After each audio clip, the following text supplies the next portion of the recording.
بسم الله الرحمن الرحیم. درنو لیدونکو ستړي مشئ په دې هیله چې روغ اوسئ او د صحت جامې به مو پر تن اوسېږي. نو تاسو به فکر کوئ چې دا اناس څنګه په روانه کې مونږ روان یو د داسې یو چا خواته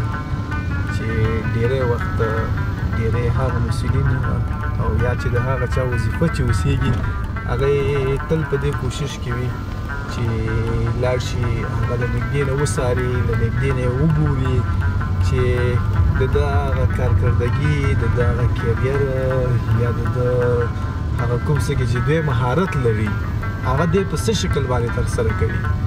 او څنګه مونږ کولی شو. لکه مطلب هغه مسؤلین به دا خبره کوي، زه به دا نه وایم، هغه مسؤلین به وایي چې څنګه مونږ کولی شو چې د ده د دغه کیریر ته په کتو سره یا د دې د لاسته راوړنو په کتو سره دا مونږ دې ته وهڅوو چې دی مخکې ته وځي. نو دا به څوک وي، څه به کوي او څنګه به یې کوي، له موږ سره پاتې شئ. ډېر هیجانه کېږئ مه او ډېره سودا مه کوئ، ډېر مه وارخطا کېږئ. ورځو د هغې په طرف باندې له موږ سره اوسئ.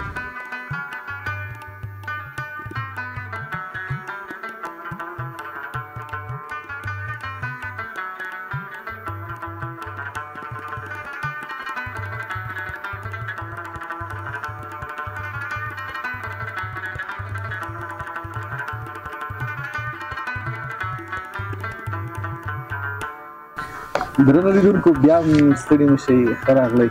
ستاسو هغه د هیجانې هغه کومې شېبې چې دي هغه به نورې پای ته ورسوو. راځو د شاهد الله محمدي خواته. محمدي صاحب ستړي مه شئ، زموږ برنامې ته بخیر راغلی. مننه، خوشحاله اوسئ، کور ودان ژوندی اوسئ. دا مخکې مې ویل چې تاسو لال پیولو کې یاستئ که نه، لکه کرکټ مو کړی دی یا کرکټ کوئ. په لومړیو کې به درته دا ووایم چې کوم ځای سره تعلق ساتئ، مطلب د افغانستان د کوم ولایت سره او کومې ولسوالۍ سره؟ مننه، خوشحاله اوسئ. زه خو د ننګرهار د افغانستان ننګرهار ولایت یم او د شینوارو او ولسوالۍ اوسېدونکی یم او په خپله ننګرهار کې پیدا شوی یم، جلال آباد ښار کې. ډېر ښه. لکه زه اوسه پورې په دې باندې نه پوهېږم چې آیا ته به بیټسمین یې که بالر، خو ستا په دې لاس کې چې مې دا بال ولید زه فکر کوم چې تاسو بالر یاست. زه لیګ سپینر بالر یم او تقریبا شپږ کلونه وروسته زه ریګولر کرکټ کوم او اوس هم دوام ورکوي. اوس هم لګیا یم او محنت کوم لګیا یم. او څومره عمر کې وې چې کرکټ ته یو دم راووتلی هغه وخت سره؟ زه خو تقریبا څه وایي چې یو 14 کاله وم. په خپل کرکټ دغه دونه دوران کې سره 15 یا شپږ کاله تاسو کرکټ کړی، تر اوسه مو کوم ټورنمنټونه کومې لوبې لوبوئ؟ ما خو تقریبا څه دفعې انډر 16 ولې میچونه کړي دي او شپږ کې میچونه ته پاتې شوی یم او رمضان کپ مې کړی دی. د ننګرهار کې کوم کوچ د اے ټیم او نیشنل ټیم او انډر 19 په ایچ پي سي کې په هر ټورنمنټ کې د ننګرهار کې هغه به ما نیټبالانو په توګه راغواړي، موږ ورته بالینګ کوو او ټول کوچز او دا ټول موږ ګورو او موږ بالینګ سپورټ کوو.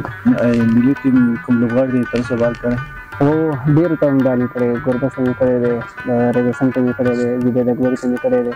او سلیقتل ته مې کړی دی. ننګیال سلیقتل او ننګیال خو دا خو مې ډېر کړي دي، زبید مې ور کړی دی. اوس که ستا مرکه ګوري نو هغې به وایي چې ولا سړی خو دغه دی را پیدا شو. ستا دا بال خو داسې وي چې مثال د خبرې موږ خو صرف دومره پوهېږو چې دغه بال لا وخت لولي، خو دغه شپږ باله ما داسې اورېدلي دغه شپږ باله چې دا په شپږ قسمه کېږي. کوم قسم بالونه کولی شي؟ همداسې ما خو تقریبا څلور پنځه وړه ټینس دي چې لیګ بریک دی، ګوګلي ده، فلیپر دی، سلایډر دی او ټاچ سپین دی او فلیپر هغه دی. هغه خو ټول کولی شي، مطلب که نه ځینې وخت دی همیشه چې تاسو کوم یو بال زما ډېر کانفیډنس وي زما په خپل لیګ بریک باندې او ځکه چې د میچونو کې ګیرم کوم نو د لیګ بریک په باندې ځان کوم خو ګوګلي مې ښه ده او فلیپر او سلایډر هم زیات فوکس مې کوي. آیا راشد خان سره کله مخ شوی د بال تجربه یې کله ترلاسه کړې یا پوښتنه دې کړې؟ نه، راشد خان سره نه یم مخامخ شوی او انشاءالله چې آینده کې هیله لرم چې سره مخامخ شم او یو څه مې زده کړم. تاسو مخکې یادونه وکړله چې ډېری ټورنمنټونه لوبولي، د مخکې تګ علت سره چې تاسو مخکې تګ نشئ کولی؟ آیا انډر 19 ته یا ولایت دغه ته د ملي ټیم ته اے ټیم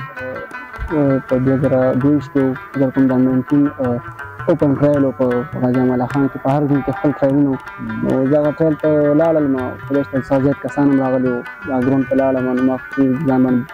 باور زیات و کنټرول په ځان زیات خوشحال د خلک نه ولیدل سازت خلک راغلي وو ما ویل چې دا دومره خلکو کې راتګ او دا به ډېر سخت وي خو بیا چې کله ځان ته لاړم خو هر څه وشو بیا کله چې بالینګ ته رالم ما بالینګ وکړو یخه بالینګ مې وکړل نو بیا ګران او د ټول کوچز ولاړو نو ورته بالینګ مې ښه وکړو بیا هغې نه تقریبا 200 نفر هغه ته راغلل یو نیم نفر ټرایل وکړو نه هغې نه بیا 300 نفر دوی سلیکټ کړل بیټسمینان او بالران هغې کې بیا زه وم بیا پاتې شو د همدا 300 نفرو کې سبا ته بیا ځنګلي ټرایل واخیستل شو بیا دې کې 60 نفر ټول سلیکټ شول 60 نفر کوم بیا زه راغلی وم بیا دې نه ټول یو ټیسټ واخیستل د 60 نفرو نه یو ټیسټ کې 40 نفر پاس کړل 9 نفر کې زه وم فکر کوم 14 یو هم ما پاس کړله هغې نه بعد بیا زه کله چې هغه 24 کسیز شډیول اعلانېدو او 100 نفر ورته فکر کوم په خوست کې هغه خپل پروژه او کیمپ و نو هغې کې بیا زه نه وم بیا زه خدای شته کرکټ بورډ ته لاړم هلته ما پوښتنه وکړه چې مثال زه ولې نه ما خو یو ټیسټ هلته پاس کړی و سلکټ شوی وم زما بالینګ هسې مثال شوي او تر یو ټیسټ ته پورې راغلی وم کرکټ بورډ ته لاړم او هلته ما ورته ویل چې زه خو ما بالینګ هر څه خو تاسو ولیدل تر کله چې ته بالینګ او بیټینګ وکړې او یو ټیسټ ته راشي نو ستا بالینګ بیټینګ هغه پرفیکټ وي ستا هغه جوړ وي بیا هغې نه بعد یو ټیسټ اخلي هغه مې بیا پاس کړو بیا ما وویل چې زه ولې نه یم او دا ټول هغه لیدلي یم نو بیا ما ته ویل چې انډر رېنج یې ستا عمر کم دی او ته انشاءالله آینده ته خواري وکړه انډر 16 ته هغه وکړه بیا هغې نه بعد انډر 16 میچونه وو هغه بیا ما ټاپ کړو او بیا هغې نه بعد هغه او انشاءالله زه به لا خواري کوم محنت به کوم انشاءالله چې تر اوسه پورې کرکټ بورډ سره په داسې کوم ټورنامنټ کې چې د کرکټ بورډ د چتر لاندې وکیل لوبېدلی هو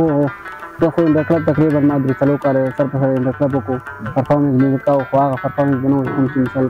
ولایتي لپاره زه سلیکټ یم پرفارمنس به کم و ډېر ناهیله کېدم به مو خو محنت به مې لا ډېره او ما که به کامل و که د فټنس و که د فیلډینګ و که د بالینګ و هغه نور هلکان به ما نه ښه و زه به هغومره نه وم ما به اکیډمي کې محنت کوم ممکن د کوچز دي بادر رحمي زموږ کوچ دی شیر مساځی زموږ کوچ دی همسې نور اکیډمي کوچز نه دي که نه کریم حاجي دی او کلیم الله دی دغه مونږ کوچز چې کوم دي که نه موږ ډېر سپورټ کوي او دوی ما سره ډېر همکاري وه ډېر کار راسره وکړي دوی به سینیر پلیران هم دلته دي زبید اکبري او اسحاق رحیمي صدیق فضلي اکبر مساځی قاري فطرت شوکت زمان باطن شاه دغه پلیران ما ته هر وخت خبرې کولې چې کومونه عیلې او دا شی نه وکړې ما محنت کوم دې خبرې ما ذهن کې ما محنت کوم خواري کوله هماغه چې سکل وین د کلب کې د کلب کې څو درې کې سر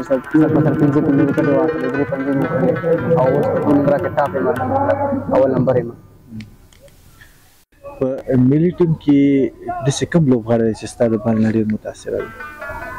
زما خو چې ته یې کتلی اوس یې راغلی تا دلته مطلب یا میټ کې لګیا یې لوبه کې یا په میدان کې لګیا یې لوبه کې هغه ډېر متاثره شوی ته یې ډېر تشویق کوي زه خو الحمدلله زما مخکې یادونه وکړه چې د نیشنل ټیم کیمپونه دي ننګرهار کې انډر 19 یا ایچ پي سي کیمپونه دي کوم زیاتره نیشنل ټیم پلیران دي نو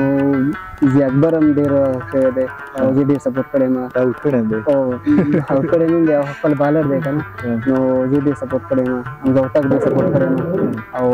ډېر زیاته حمزه هوتک ډېر سپورټ کړی یم او زبید اکبري ډېر سپورټ کړی یم او د خپل خوښې لوبغاړی د افغانستان ټیم کې څوک دی افغانستان ټیم کې خو ټول زما د خوښې لوبغاړي دي چې ډېر دې خوښېږي او همیشه لوبې تاتې دی هغه د راشد خان دی سبا د نړۍ افغانستان مو نه یادوي د نړۍ په سطحه باندې بلکل ښه لوبغاړی دی د افغانستان هر لوبغاړی یو پوښتنه زه له تاسو به وکړم که چېرې تاسو سره جواب وشي افغانستان کې ولې سپینران بالران زیات دي علت داسې کوم یو سپینر بالر دی هغه علت داسې کېدلی شي لکه په کوم ملک یا پاکستان مونږ یاد کړو که افغانستان یاد کړو که انډیا یاد کړو که نه په دې ملک کې خپل یو برانډ بالر وي یو برانډ پلیر وي که نه زیات خلک هغه بیا کاپي کوي لکه په انډیا کې خلک پورې ډېر فالو کوي او په دنیا کې هلته بیټسمینان سره زیات دي پاکستان کې هم داسې شیب اختر خلک ډېر کوي او په افغانستان کې هم چې راشد خان ډېر سره خلک عادي کوي همدې خاطر باندې خلک زیات کوشش کوي چې سپین بالینګ وکړي او دې نه بعد انشاءالله ګربز هم ماشاءالله ډېر ښه دی او زیات خلک ګربز تعقیبوي. کله د افغانستان د ټیم یا نړیوال لوبې ته ګورې تعقیبوي تجربې په خاطر؟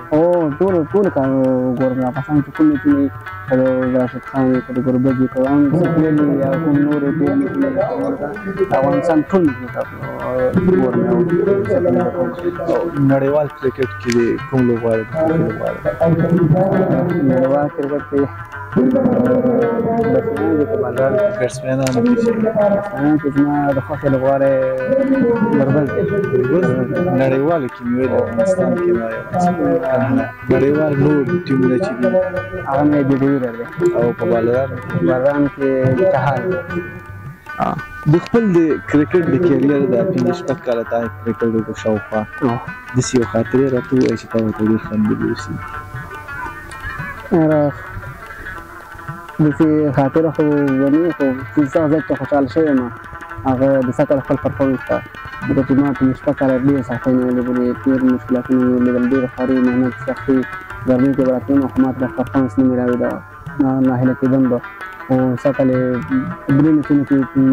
درې پنجې یعنې د پنځه پنځه وکټې ما واخیست. دا سر په سر مې واخیست دا زما په ډېر او نه هېرېدونکې ورځ دی انشاءالله ټورنمنټ دی. که خدای کول تا مخکې تګ وکړلو د افغانستان ملي ټیم ته لاړلې څوک د ډېر ارمان دی چې نړیوال کرکټ کې وکړي؟ افغانستان کې که نه د نړیوال ته د افغانستان په نمایندګۍ ځې نړیوال کرکټ ته څوک غواړې چې وکړي؟ ویرات کوهلي به وکړو. ولې ویرات کوهلي؟ نور کوم غټ غټ لوبغاړي شته نړۍ کې؟ مننه. ویرات کوهلي څه دی چې هغه د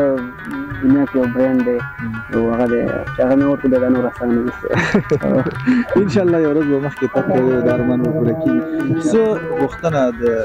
کرکټ بورډ نه لرئ چې څه وکړي ستاسو لپاره؟ کرکټ بورډ نه خو دا غوښتنه لرو چې کوم ټورنمنټونه دي شپږیزه ده که شنیکه ده که دا نظام دی که دا ټورنمنټونه دا باید د جونر لپاره باید دا داسې ټورنمنټونه جوړ کړي د انډر 19 لپاره د نورو ملکونو کې چې جونر لیګ کېږي که داسې یو جونر لیګ ټورنمنټ د لایف ټورنمنټ شته که دې کې ورو استعدادونه پیدا کېږي. ډېره زیاته مننه. ژوندي اوسئ کور مو ودان چې موږ سره حاضر شئ مرکې لپاره او ستاسو سره مو یو څو دقیقې خوشحاله تېرې کړو. خوشحاله اوسئ. تاسو نه مو د ولس غږ یوټیوب چینل نه هم ډېره مننه کوم چې موږ هم وخت راکړه خپل قیمتي وخت موږ ته راکړه او ډېره مننه تاسو نه ټول لیدونکو موږ ډېره مننه چې موږ سره پاتې شئ. درنو لیدونکو له تاسو ډېره زیاته مننه. کور مو ودان ژوندي اوسئ چې تر دې دمه راسره وئ خسته راسره نه شو زړه تنګون راسره پیدا نه کړلو. مخکې مې په خبرو په سر کې وویلې که نه چې کرکټ داسې نه دی چې هغه ځای ته چې ډېر لوبغاړي راټولېږي او هلته خلک تېر شي د هغوی څخه څو لوبغاړي راوباسي هغه د ملي ټیم ته یا د یو ملک نمایندګي وکړي. کرکټ داسې نه دی. د کرکټ د لوبغاړو لپاره به ګرځي لوبغاړي به راټولې لکه څنګه چې محمدي صاحب دی همداسې زموږ ډېری لوبغاړي په خپلو باندې کې دي کرکټ کوي خو که چېرته دا راجیګ شي او په دې باندې لږ زره کار وشي نو لرې نه ده چې موږ به په نړیوال کرکټ کې بل راشد خان پیدا کړو په نړیوال کرکټ کې بل حمزه هوتک پیدا کړو همداسې به ګربز پیدا کړو همداسې به د نبي په څېر باندې لوبغاړي پیدا کړو. دا هېڅکله لرې نه ده او زموږ د کرکټ چې دی ډېره زیاته آینده لري. بعضې خلک وایي چې دغه لوبغاړي ختم شي نو بیا کرکټ آینده نشته دی. زموږ کرکټ آینده چې ډېره اوږده او ډېره پراخه ده انشاءالله تعالی ډېر لوبغاړي به په آینده کې ولري. خدای وکړي چې دغه ویډیو مو خوښ شوي اوسېږي او د محمدي صاحب سره دا مرکه مو یو څه معلومات مو هم ترلاسه کړي اوسئ یو څه کار مو ورسوي. دا بیا چې په بله خپرونه کې ستاسو په درانه چکر کې ځلېږي تر هغې ښې شېبې ښې چالې